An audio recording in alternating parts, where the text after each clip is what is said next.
कल हम लोगों ने 1772 तक पढ़ा था, ठीक है ना। 1772 में कौन आता है? Warren Hastings. ये जो वॉरेन हेस्टिंग्स है ये 1772 में आया है और 1700 कब तक रहा है? 85 तक रहा, ठीक है। अच्छा, 1772 में ये आया, तो 1772 में जब ये आया तो ये भाई साहब बंगाल जो है, बंगाल का पहला, बंगाल का पहला क्या है? Governor general. बात समझना ध्यान से। जब 1772 में आया था तब ये बंगाल का क्या था? गवर्नर। क्या था? गवर्नर।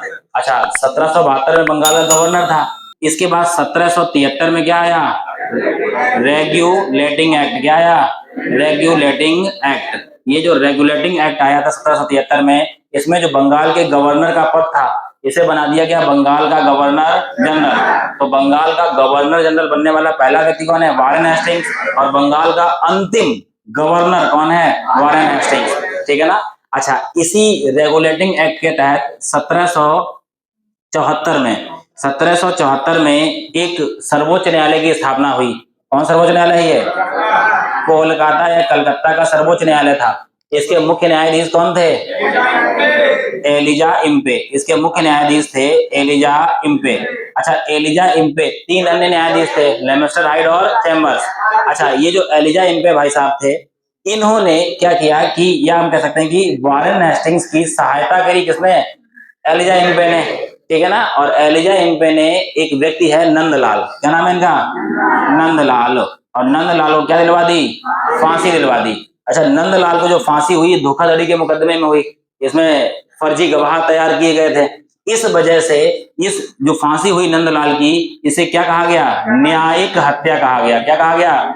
न्यायिक हत्या कहा गया, ठीक है ना। अच्छा, इस कलकत्ता सर्वोच्च न्यायालय का पहला केस किसका केस है? नंदलाल का केस है, ठीक है। इसके बाद भैया, इसके बाद 1775 में चालू होता है पहला आंग्ल मराठा युद्ध। अच्छा, अगर हम लोग बात करें प्रथम आंग्ल मराठा युद्ध की, तो आंग्ल मराठा युद्ध कुल 3 हुए। ये पहला वाला है। पहला वाला 1775 में चालू हुआ था, 1782 में क्या हुआ? समाप्त हुआ। और 1782 में जब ये समाप्त हुआ तो ये किस संधि का समाप्त हुआ? सलवाई की संधि के बाद समाप्त हुआ। अच्छा, सलवाई की संधि के समय बंगाल का गवर्नर जनरल कौन है? वॉरेन हेस्टिंग्स है। कौन है? कौन है? वॉरेन हेस्टिंग्स है, ठीक है ना। अच्छा, इस वॉरेन हेस्टिंग्स के समय कुछ अधिनियम आए। सबसे पहले इसके समय आया 1773 का रेगुलेटिंग एक्ट। तो इसके समय 1773 का रेगुलेटिंग एक्ट आया। फिर इसके बाद समय आया 1781 का एक्ट ऑफ सेटलमेंट। तो इसके समय 1781 का एक्ट ऑफ सेटलमेंट आया। इसके बाद भैया इसके समय 1784 का पिट्स इंडिया एक्ट आया, ठीक है ना। अच्छा, पिट्स इंडिया एक्ट आया, उस समय प्रधानमंत्री कौन है? एडविन पिट्स। कौन है? एडविन पिट्स। और जब 1773 का रेगुलेटिंग एक्ट आया था तब ब्रिटेन का प्रधानमंत्री था लॉर्ड नाथ, ठीक है ना। ये था। अब ये भाई साहब इसकी सरकार जब गिर गई तब एडविन पिट्स प्रधानमंत्री बने। उन्होंने क्या भेजा? भारत पिट्स इंडिया एक्ट, ठीक है ना। और पिट्स इंडिया एक्ट 1784 में आया। 1784 में जो पिट्स इंडिया एक्ट आया, इससे कौन खुश नहीं था? इससे भी कौन खुश नहीं था? Warren Hastings. तब भाई साहब इसने 1785 में क्या दे दिया? इस्तीफा दे दिया। क्या दे दिया? इस्तीफा दे दिया। और इस्तीफा देके ये कहां गया? ब्रिटेन। जब इस्तीफा देके ब्रिटेन गया तब 1787 में इसके ऊपर एक वर्क महाराज है, ठीक है ना। इन वर्ग महोदय ने इस पे क्या चलाया? महाभियोग। क्या चलाया? महाभियोग चलाया, ठीक है ना। ये वर्ग महोदय ने महाभियोग चलाया। महाभियोग आया था हाउस ऑफ कॉमन्स में, यानी कि ब्रिटेन जो पार्लियामेंट है उसके निम्न सदन में लाया गया था। ये भाई साहब 7 वर्ष तक चला। कितने साल तक चला? 7 वर्ष। 1795 में यह अपने आरोपों से क्या हो गया? मुक्त हो गया। क्या हो गया? मुक्त हो गया। अच्छा, ये जो इसने नंदलाल को फांसी दिलवाई थी, ये मेन मुद्दा था। इसके ऊपर क्या आया था? महाभियोग आया था।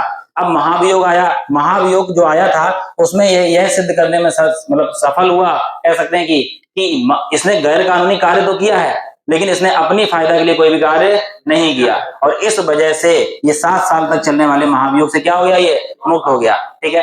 कोई समस्या इतनी बात में? इसके बाद भैया ये जो व्यक्ति है, अच्छा कल बताए थे 1765 में, 1765 में द्वैध शासन लगाया था रॉबर्ट क्लाइव ने।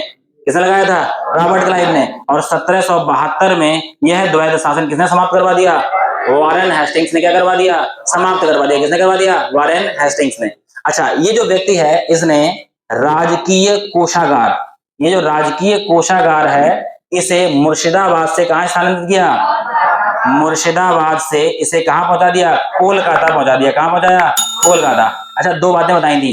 तो मुर्शिदाबाद शहर किसने बसाया? मुर्शिद कुली खान ने। मुगलों से पृथक सत्ता स्थापित करने वाला बंगाल का नवाब कौन है? मुर्शिद कुली खां। कौन नाम है इसका? मुर्शिद कुली खां। इसी ने क्या बसाया? मुर्शिदाबाद। ठीक है। अच्छा, इसके बाद भैया मुर्शिदाबाद से मुंगेर राजधानी बनाई थी, वो कौन था? मीर कासिम। मीर कासिम ने अंग्रेजों का दबाव कम करने के लिए मुर्शिदाबाद से राजधानी कहां बनाई थी? मुंगेर। कहां बनाई थी? मुंगेर। ठीक है ना। अच्छा, इसने 1772 में बंगाल में प्रत्येक जिले में कौन कौन सी अदालतें बनवाई हैं?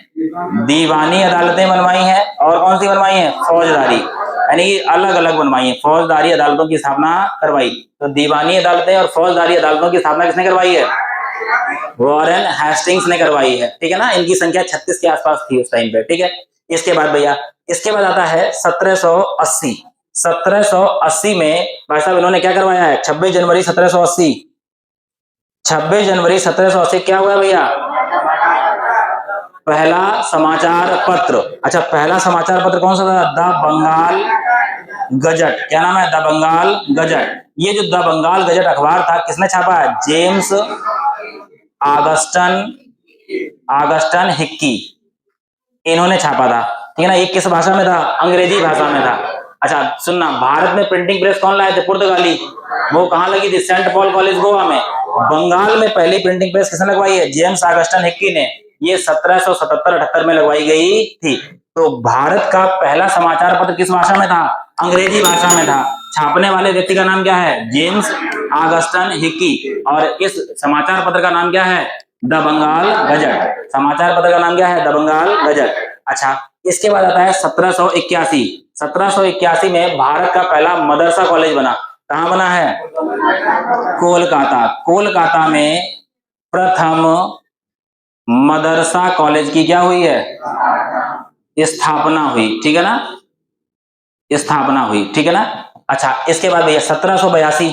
1782 में बनारस संस्कृत विद्यालय। तो बनारस संस्कृत विद्यालय की स्थापना कहां हो रही है? बनारस में। किसने की है? जोनाथन डंकन ने। किसने की है? जोनाथन डंकन ने। ठीक है ना। इसके बाद बोलो। हाँ, कलेक्टर का इसने कर वसूलने के लिए, किसने? वॉरेन हेस्टिंग्स ने।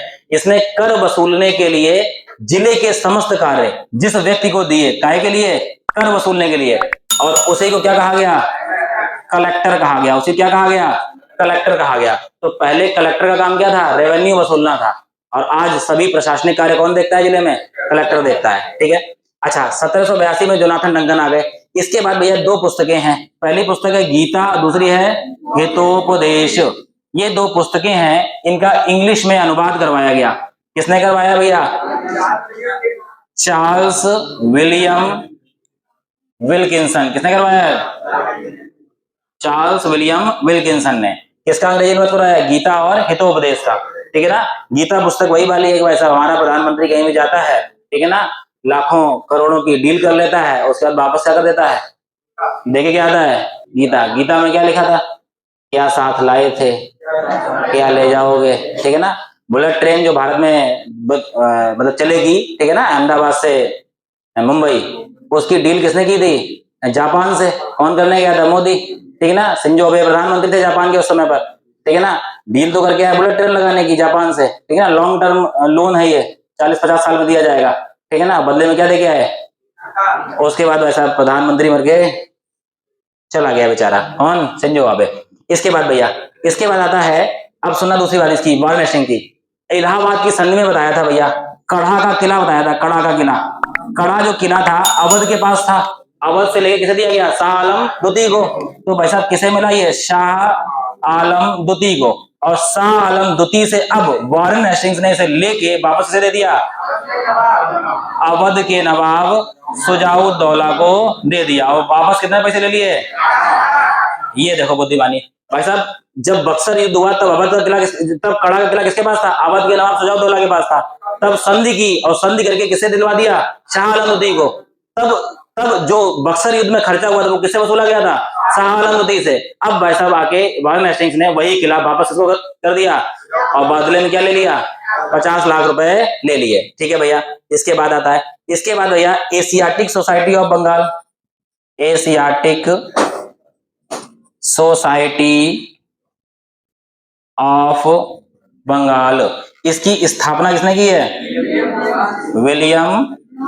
विलियम जोन्स ने की है। और ये भैया कब हुई है, 15 जनवरी 1784 को। तो वही है 15 जनवरी 1784। अच्छा, इसके बाद भैया इसके समय होता है दूसरा आंग्ल मैसूर युद्ध। और ये जो दूसरा आंग्ल मैसूर युद्ध था 1780 में चालू हुआ, 84 में समाप्त हुआ। किस संधि के बाद समाप्त हुआ है, मंगलौर की। और मंगलौर की जो संधि थी ये कब हुई, 1784 में। इसी युद्ध के बीच में 1782 में कौन मारा गया, हैदर अली। और हैदर अली का ही पुत्र कौन था, टीपू सुल्तान। कौन था, टीपू सुल्तान। ठीक है ना। और ये जो वॉरेन हेस्टिंग्स था, ठीक है ना, ये कल बताए थे भैया, बंगाल में अकाल पड़ा था 1770 में। इस 1770 में अकाल के बाद एक विद्रोह होता है, सन्यासी विद्रोह। उस सन्यासी विद्रोह को सन्यासी विद्रोह कहने वाला व्यक्ति कौन है, वॉरेन हेस्टिंग्स है, जिसमें बंगाल की लगभग 1 करोड़ आबादी मर गई थी। तो उस विद्रोह को सन्यासी विद्रोह किसने कहा है, वॉरेन हेस्टिंग्स ने कहा। ठीक है ना। इसने शाह आलम द्वितीय जब कहां पहुंच गया, अच्छा एक बात बताइए ध्यान सुना, शाह आलम द्वितीय भाई साहब राजा बनने के बाद भी 12 साल तक कहां नहीं पहुंचा, दिल्ली नहीं पहुंचा। तो इसे भाई साहब पेंशन दी गई थी पहले, कब दी गई है, इलाहाबाद की संधि में। और वो पेंशन कौन बंद करवा दिया, वॉरेन हेस्टिंग्स। जब ये भाई साहब 1772 में कहां पहुंच गया, दिल्ली पहुंच गया, तब इसकी पेंशन किसने बंद कर दी। और पेंशन बंद करने के साथ साथ ये किला, कौन सा वाला किला, कड़ा किला, ये शाह आलम द्वितीय से लेके 50 लाख रुपए किसे दे दिया गया, अवध के नवाब सिराजुद्दौला को दे दिया गया। ठीक है ना। ये सारी कलाकारी करने वाला कौन था, वॉरेन हेस्टिंग्स। कब तक रहा है, 1772 से 1785 तक रहा।